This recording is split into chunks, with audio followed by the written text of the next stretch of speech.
Hey guys, what's going on? Welcome back to the channel and day number 3 of the 25 days of Christmas. But today we're going to do something a little bit different. Instead of talking about just one film, we're going to talk about two films in one special. But they're all related. They're all related, guys, so have no fear. And of course, let's talk about first the one that started it all, How the Grinch Stole Christmas. And then of course, Jim Carrey's classic, How the Grinch Stole Christmas. Which is, I can't believe how old that film is already. And of course, Benedict Cumberbatch, his version of The Grinch, done by Illumination Studios.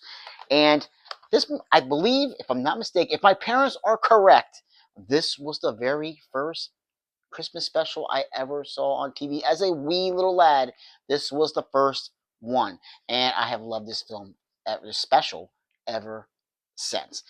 Probably not my favorite. I still love it, but it's probably still not. It's probably not my favorite. I think Charlie Brown Christmas probably edges it out just a little bit. But How the Grinch Stole Christmas is just fantastic.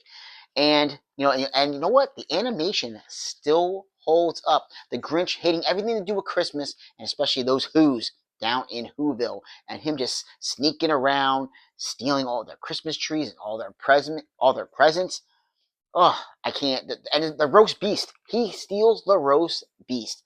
But of course, like all, conniving people like the Grinch, he has a change of heart at the end of it. And of course, his heart has to grow. And he winds up just embracing Christmas. And especially his little dog, Max, too, who is just adorable in all renditions of the Grinch. Jim Carrey's the Grinch. Jim Carrey embodies this character. He was born to play the Grinch in live action. Let's just put it that way. He absolutely will.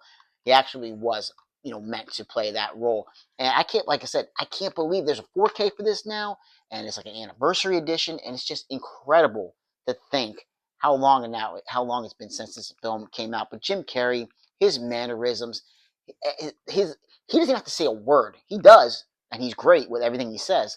But just his body language in this is just off the chart. It's definitely Jim Carrey through and through.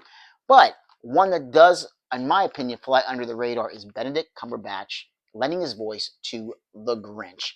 And Illumination Studios, obviously known for, Despicable Me and Minions, but they deliver. They are able to add a little bit from Jim Carrey's version, a little bit from the original, and just put all that together and make a fantastic Christmas movie for the whole family. This is a great film, guys. Like I said, I think it flies under the radar as far as Grinch films and Christmas films altogether.